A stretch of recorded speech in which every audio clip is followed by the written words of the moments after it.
ರಾಷ್ಟ್ರಕವಿ ಕುವೆಂಪು ಅವರ ಒಂದು ಜನ್ಮದಿನವನ್ನ 25 ವರ್ಷದಿಂದಲೂ ಆಚರಿಸಿಕೊಂಡು ಬಂದು ಈ ದಿನ ಅರ್ಥಪೂರ್ಣಕವಾಗಿ ಕುವೆಂಪು ಅವರ ಜನ್ಮದಿನವನ್ನ ಆಚರಿಸುವಂತ ಈ ಸಂದರ್ಭದಲ್ಲಿ ತಮಗೆಲ್ಲ ಶುಭಾಶಯಗಳನ್ನು ಕೋರುತ್ತಾ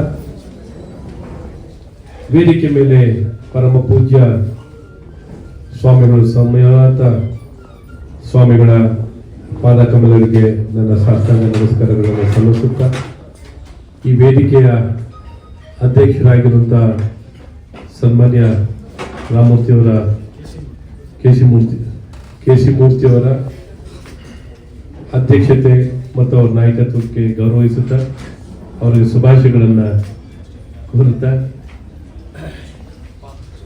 ಹಾಗೆ ಈಗ ತಾನೇ ತಮ್ಮನ್ನು ಉದ್ದೇಶಿಸಿ ಮಾತಾಡಿದಂಥ ಮೂರ್ತಿಯವರು ಅಂಬೇಡ್ಕರ್ ಸೇನೆ ಅಧ್ಯಕ್ಷರು ಹಾಗೆ ನನ್ನ ಸ್ನೇಹಿತರಾಗಿರುವಂಥ ದೇವರಾಜ್ ಅವರು ಬಾಲಕೃಷ್ಣ ಅವರು ಎಲ್ಲ ತಾಯಿ ಹಿರಿಯರೆಲ್ಲರೂ ಉಪಸ್ಥಿತಿಯನ್ನು ಗೌರವಿಸಿ ಜಾತಿ ಧರ್ಮ ಭಾಷೆ ಅನ್ನುವಂಥ ಯಾವುದೇ ಒಂದು ಗಡಿ ಇಲ್ಲದೆ ನಾವೆಲ್ಲವನ್ನು ಹೇಗೆ ಗೌರವಿಸಬೇಕು ಪ್ರೀತಿಸಬೇಕು ಮಾನವೀಯತೆಯನ್ನ ಎತ್ತಿಡಿಯುವಂಥದ್ದು ಪ್ರತಿಯೊಬ್ಬ ವ್ಯಕ್ತಿಯ ಒಂದು ಸಂಸ್ಕೃತಿ ಆಗಿರಬೇಕು ಅಂತ ವ್ಯಕ್ತಿತ್ವಗಳನ್ನ ಬೆಳೆಸ್ಕೋಬೇಕು. ಆ ರೀತಿ ಉತ್ತಮ ವ್ಯಕ್ತಿತ್ವಗಳನ್ನ ಬೆಳೆಸ್ಕೊಂಡು ನಮ್ಮ ಬದುಕನ್ನು ಕಟ್ಕೋಬೇಕು ಅಂತ ಬಹಳ ಸ್ಪಷ್ಟವಾಗಿ ವಿಶ್ವ ಮಾನವ ಸಂದೇಶನ ಕೊಟ್ಟಿರುವಂತ ಅಪ್ರತಿಮ ಸಾಹಿತ್ಯನೇ ನಮ್ಮ ರಾಷ್ಟ್ರಕವಿ ಕುವೆಂಪು. ಹಾಗಾಗಿ ಇಂಥ ವ್ಯಕ್ತಿತ್ವ ಬೆಳೆಸ್ಕೋಬೇಕಂದ್ರೆ ಸುಲಭ ಅಲ್ಲ. ಅಂತ ವ್ಯಕ್ತಿತ್ವ ಬರಬೇಕು ಅಂದ್ರೆ ನಮ್ಮ ಜೀವನ ಪರ್ಯಂತ ಸಾಧನೆ ಮಾಡಿದ್ರು ಬೆಳೆಸ್ಕೊಳಕ್ಕಾಗಲ್ಲ. ಹಾಗಾಗಿ ಈ ದಿಕ್ಕಲ್ಲಿ ನಮ್ಮ ಸಮಾಜದಲ್ಲಿ ಒಂದು ನಮ್ಮತನ ಒಂದು ಬೆಳೆಸ್ಕೊಳ್ಳೋದು ಇದೆ, ನಮ್ಮ ಸಂಸ್ಕೃತಿನ ಬೆಳೆಸ್ಕೋಬೇಕು, ಸದೃಢವಾಗಿ ನಮ್ಮ ನಾಡನ್ನು ಕಟ್ಕೋಬಹುದು.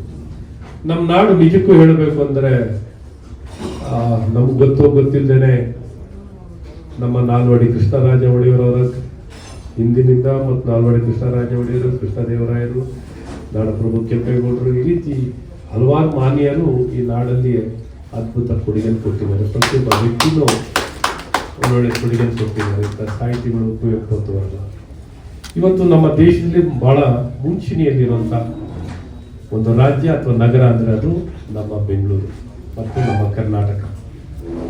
ಇಂಥ ನೆಲ ಉದ್ಯಮಶೀಲತೆಯಲ್ಲಾಗಿರಲಿ, ತಂತ್ರಜ್ಞಾನದಲ್ಲಾಗಿರಲಿ, ಆವಿಷ್ಕಾರದಲ್ಲಾಗಿರಲಿ, ಎಲ್ಲ ವಿಚಾರದಲ್ಲೂ ಬಹಳ ಮುಂದೆ ಇದೆ. ಹಾಗಾಗಿ ಮುಂದೆ ಇರುವಂತದನ್ನ ನಾವಿನ್ನ ಸರಿಯಾಗಿ ವಿಸ್ತರಣೆ ಮಾಡ್ಕೊಳ್ಳುವಂಥದ್ದಾಗಬೇಕು. ಈ ವಿಸ್ತರಣೆ ಮಾಡಲಿಕ್ಕೆ ಇಲ್ಲಿ ಇರುವಂತ ಗಣ್ಯ ಮಾನ್ಯರು ತಾವು ಹಲವಾರು ಸಂಘಟನೆಗಳಲ್ಲಿ ಜವಾಬ್ದಾರಿಯನ್ನು ಹೊತ್ತು ಜನಪರವಾಗಿ ಸತತವಾಗಿ ತಾವು ದುಡಿತಾ ಇರುವಂತವ್ರ ವ್ಯಕ್ತಿಗಳು. ಹಾಗಾಗಿ ಈ ದಿಕ್ಕಲ್ಲಿ ತಮ್ಮ ಪ್ರಯತ್ನಕ್ಕೆ ಪೂರಕವಾಗಿ ನಾವು ಸಹ ಸಹಕಾರ ಕೊಡ್ತೀವಿ, ಬೆಂಬಲ ಕೊಡ್ತೀವಿ, ಉತ್ತೇಜನವನ್ನು ಕೊಡ್ತೀವಿ.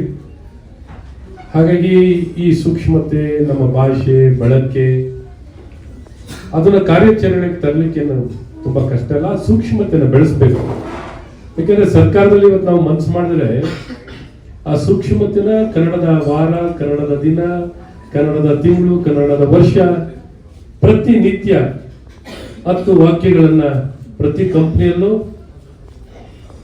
ಅದನ್ನು ಉಚ್ಚಾರಣೆ ಮಾಡಿಸುವಂಥದ್ದಾಗ್ಲಿ, ಬಳಕೆ ಮಾಡುವಂಥದ್ದಾಗ್ಲಿ, ಇದು ಸೂಕ್ಷ್ಮವಾಗಿ ತಿಳಿಸುವಂಥದ್ದು ಆಗ್ಬೇಕು. ಏಕಾಏಕಿ ಒಂದೇ ದಿನ ನಾವೆಲ್ಲ ಹೇಳಿದ್ರು ಯಾವುದಕ್ಕೂ ಅದು ಕಾರ್ಯರೂಪಕ್ಕೆ ಬರಲ್ಲ. ಆ ಒಂದು ನಾಡು, ಒಂದು ನೆಲವನ್ನ ಗೌರವಿಸುವಂತ ಕರ್ತವ್ಯ ಪ್ರತಿಯೊಬ್ಬ ಇಲ್ಲಿ ನೆಲೆಸಿರುವಂತ ವ್ಯಕ್ತಿಯಲ್ಲಿ ಬರಬೇಕು. ಆ ಬರೋ ರೀತಿ ನಾವು ವಾತಾವರಣ ನಿರ್ಮಾಣ ಮಾಡಬೇಕಾಗುತ್ತೆ. ಎಲ್ಲರಿಗೂ ಸಲ್ಲುವಂತ ರೀತಿಯಲ್ಲಿ ಗುಣಮಟ್ಟದ ಶಿಕ್ಷಣ ಗ್ಯಾರಂಟಿ ಕೊಡಲಿಲ್ಲ ಸರ್ಕಾರಗಳು. ಏನೋ ಗ್ಯಾರಂಟಿ ಕೊಟ್ಟರು, ಆದರೆ ಗುಣಮಟ್ಟದ ಶಿಕ್ಷಣ ಗ್ಯಾರಂಟಿ ಕೊಡಲಿಲ್ಲ, ಆರೋಗ್ಯದ ಸೇವೆ ಗ್ಯಾರಂಟಿ ಕೊಡಲಿಲ್ಲ, ಉದ್ಯೋಗದ ಗ್ಯಾರಂಟಿ ಕೊಡಲಿಲ್ಲ. ಇದೇ ಕಷ್ಟ ಅಲ್ಲ. ಆಕ್ಚುಲಿ ಕರ್ನಾಟಕದಲ್ಲಿ ನಾವು ಮನಸ್ಸು ಮಾಡಿದ್ರೆ ಏನು ಬೇಕಾದ್ರೂ ಅನುಷ್ಠಾನ ತರಬೇಕು ಅಂದ್ರೆ ಎಲ್ಲರೂ ಪ್ರಯತ್ನ ಇರಬೇಕು, ಎಲ್ಲರೂ ಜಾಗೃತಿ ಮೂಡಿಸ್ಬೇಕು. ಹಾಗಾಗಿ ಜಾಗೃತಿ ಮೂಡಿಸೋದು ಮನವರಿಕೆ, ತಿಳುವಳಿಕೆ ತರೋದು ಜಾಗೃತಿನೇ ದೊಡ್ಡ ಪ್ರಯತ್ನ ಆಗಿರ್ಬೇಕು.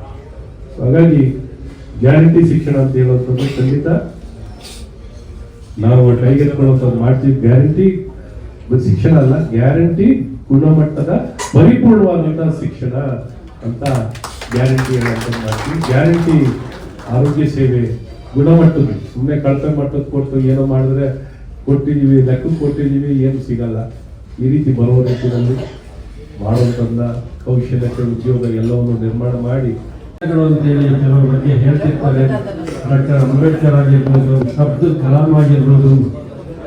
ಹಾಗೆ ಆ ಒಂದು ಸಾಲಿನಲ್ಲಿ ಡಾಕ್ಟರ್ ಕುವೆಂಪುರವರು ಸಹ ಭಾರತ ರತ್ನ ಅನ್ನುವಂಥ ಒಂದು ಭಾವನೆ ಎಲ್ಲರಲ್ಲೂ ಬರಬೇಕು ಅನ್ನುವಂಥವಾಗಿ ಭಾರತ ರತ್ನ ಪ್ರಶಸ್ತಿ ಸಿಗಬೇಕು ಅನ್ನುವಂಥದ್ದು ಎಲ್ಲರ ಭಾವನೆ. ಹಾಗೆ ಈಗಿನ ಕಾರ್ಯಕ್ರಮದಲ್ಲಿ ನಿಜವಾಗ್ಲೂ ಭಾಳ ಸಂತೋಷ ಆಯಿತು.